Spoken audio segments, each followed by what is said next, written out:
हिंदू धर्म की रक्षा करने के लिए, भारत को विदेशी आक्रांताओं के क्रूरता और अत्याचार से मुक्त करने के लिए गुरु गोविंद सिंह जी के चार पुत्र शहीद हुए। बाबा अजीत सिंह की उम्र थी 18 साल, बाबा जुझार सिंह की उम्र थी 14 साल, बाबा जोरावर सिंह की उम्र थी 9 वर्ष और बाबा फतेह सिंह की उम्र थी मात्र 7 वर्ष। क्या उम्र होती है ये?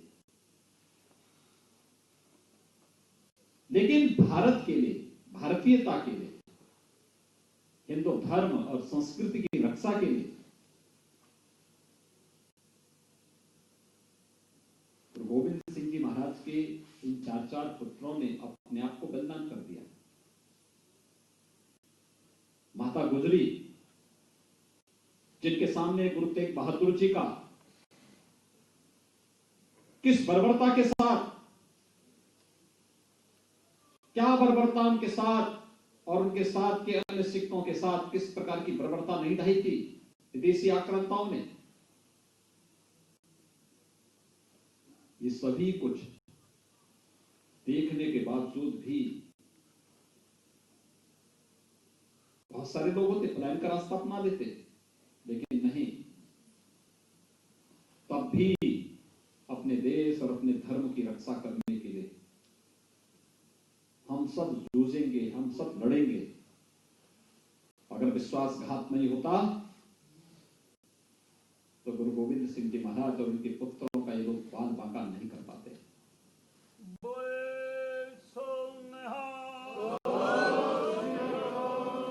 भाइयों बहनों, हम सब के लिए इतिहास एक प्रेरणा है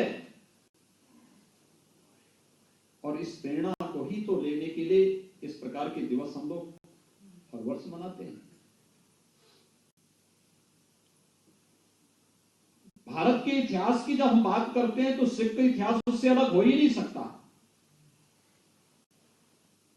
वो तो हमारे पाठ्यक्रम का एक पाठ बनना चाहिए, एक एक बच्चे को बताया जाना चाहिए। बाबा अजीत सिंह जी के बारे में, बाबा जुझार सिंह के बारे में, बाबा जोरावर सिंह के बारे में, बाबा फतेह सिंह के बारे में। और मैं तो चाहूंगा हमारे यहाँ पे शिक्षा मंत्री के रूप में डॉक्टर दिनेश शर्मा जी हैं, पाठ्यक्रम का हिस्सा बनाया जाना चाहिए। ये पाठ्यक्रम के हिस्से, पाठ्यक्रम का अंग बनना चाहिए। गुरुपुत्रों की शहादत, उनका बलिदान, ये वर्तमान और आने वाली पीढ़ी के लिए एक नई प्रेरणा बनेगा। 18 साल, 14 साल, 9 साल और 7 साल की उम्र में देश और धर्म के लिए अपना शहादत देना,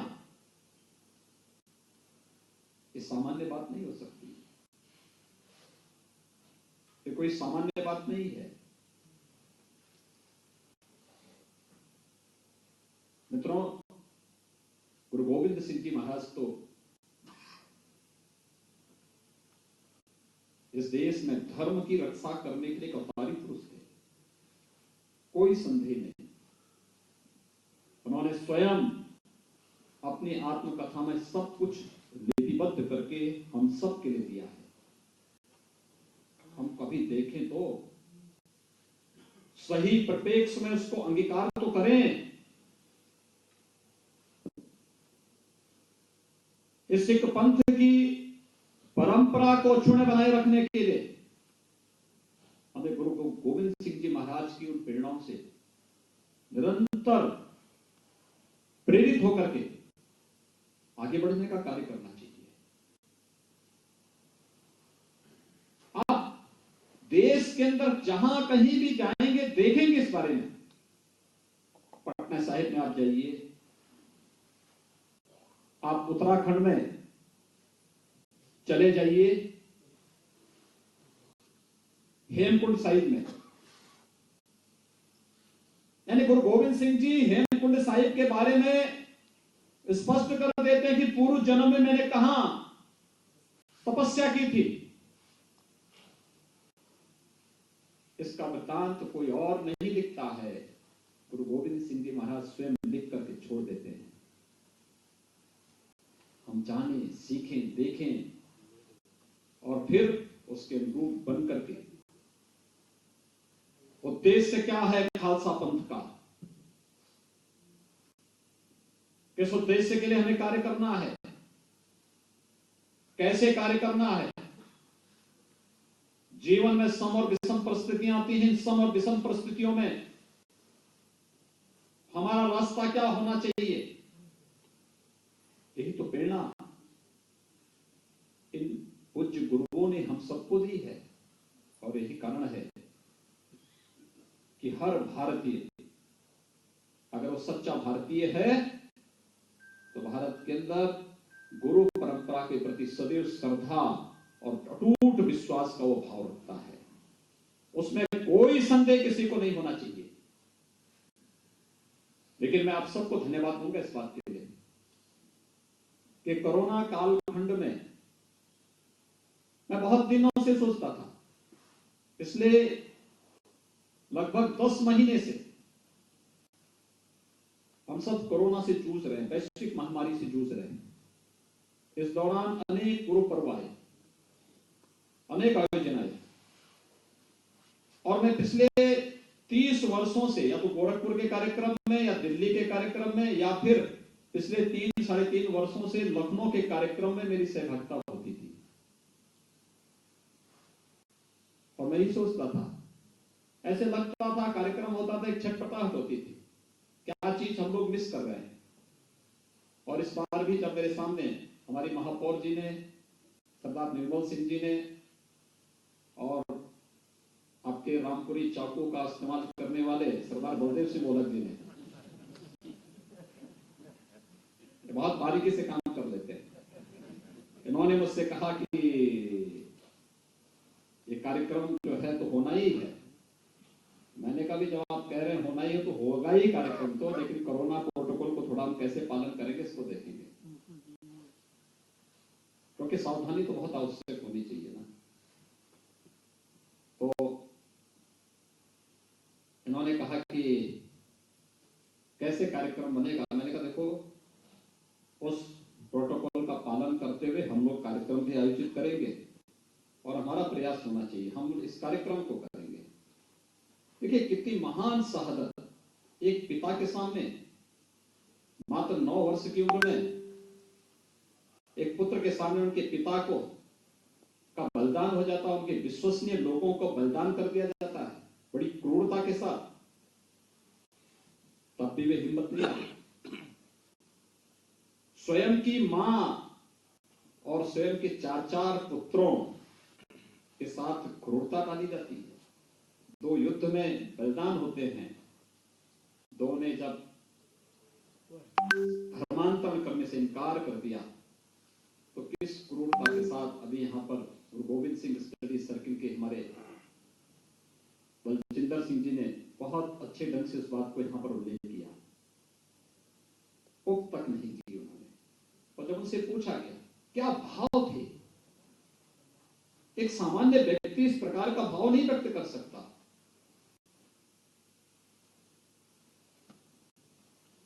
यानी वह स्थिति प्रज्ञा की वह स्थिति जिसको भगवान कृष्ण ने गीता में कहा है, जिसके लिए छोटा बड़ा ऊंच नीच अपना पराया कुछ भी नहीं, उस भाव के साथ गुरु गोविंद सिंह जी महाराज ने क्या कहा कि इन पुत्रन के शीश पर वार देश तो वार 4 हुए तो क्या हुआ, जीवित कई हजार। जीवित कई हजार का मतलब किससे है, इस पूरे देश से था। क्योंकि खालसा पंथ की स्थापना के पीछे ही उनका था, जगे धर्म हिंदू सकल भंड भाजे। और उसी भाव को लेकर के उन्होंने यही बात कही। याद करिए 5000 साल पहले उस स्थिति प्रज्ञता की बात भगवान कृष्ण कहते हैं, वह दर्शन में कहां होते हैं, गुरु गोविंद सिंह जी महाराज के पास।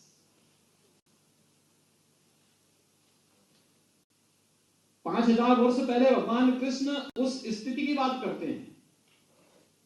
ये असाधारण पुरुषों में इस प्रकार का भाव देखने को मिलता है, स्थिति प्रज्ञता की स्थिति। और वह दर्शन हमें कहां होते हैं? गुरु गोविंद सिंह जी महाराज में। 4 पुत्रों को, मां को के साथ जिस प्रकार की घटना घटित होती है, उस सब के बावजूद उनके मुंह से ही निकलता है, 4 में तो क्या हुआ, जीवित कई 1000। यह अपने आप में एक बहुत बड़ी बात है। और सचमुच इन सब बातों को लेकर हम कह सकते हैं कि एक बहुत समृद्ध और महान परंपरा है, असाधारण परंपरा है। हम सबका दायित्व है इस परंपरा के प्रति श्रद्धा और सम्मान का भाव तो व्यक्त हो ही, और ये होना चाहिए हर वर्ष। अभी तो कोविड के नाते हमारे सभी विद्यालय बंद हैं, लेकिन हमारा प्रयास, हम इसी बात को कहेंगे कि हर विद्यालय में अगले वर्ष से 27 दिसंबर की तिथि को हम लोग गुरुपुत्रों की स्मृति में साहिबजादा दिवस के रूप में मनाएं। कार्यक्रम वहां पर आयोजित होने चाहिए। हर विद्यालय में एक कार्यक्रम आयोजित हो, बताया जाना चाहिए भारत के इतिहास के बारे में, बताया जाना चाहिए गुरु परंपरा के बारे में, डिबेट हो इस पर, चर्चा हो इस पर। आने वाली वर्तमान पीढ़ी को और आने वाली भविष्य को भी हमें बताना चाहिए कि अगर आज हम सुरक्षित हैं तो क्यों और किसके कारण। ये इसी त्याग और बलिदान की परंपरा के कारण, जिन्होंने कहा कि नहीं, हम इस्लाम स्वीकार नहीं करेंगे।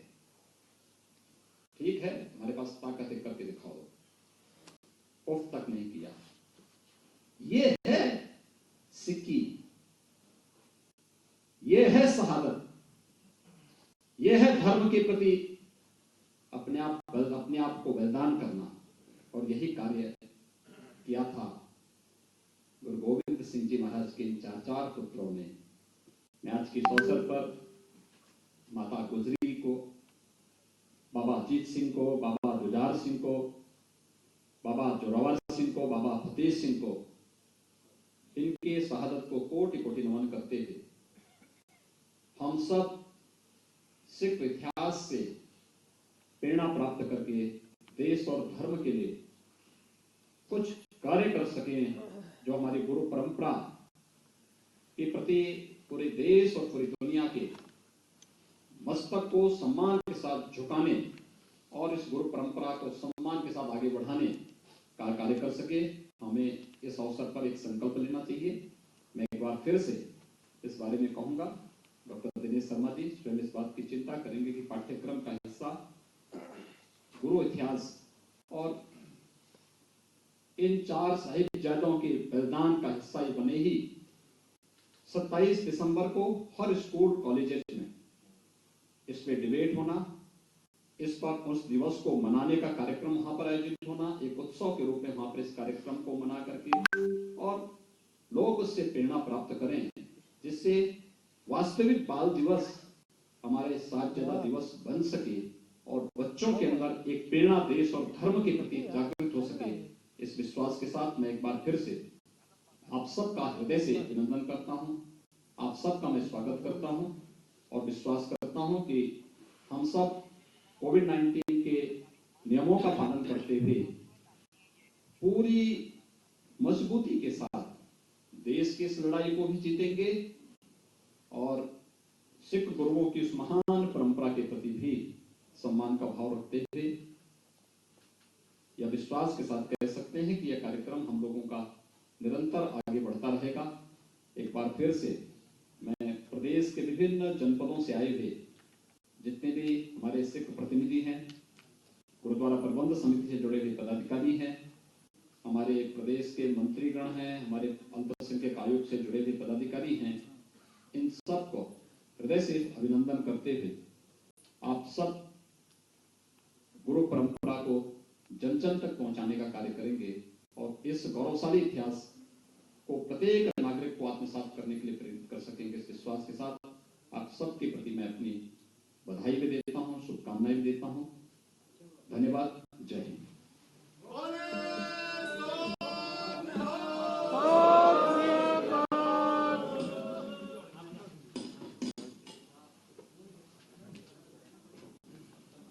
प्रदेश के माननीय मुख्यमंत्री जी का हम बहुत बहुत आभार प्रकट करते हैं। जैसे कि हमें ये भी कहा गया था उस समय कि साहिबजादों के रूप में छोटे बच्चे हमारे पास में आए, केवल आनंद साहब का पाठ बच्चों ने करना है। उसके पहले मैं आए हुए सभी सज्जनों का धन्यवाद कर दूं।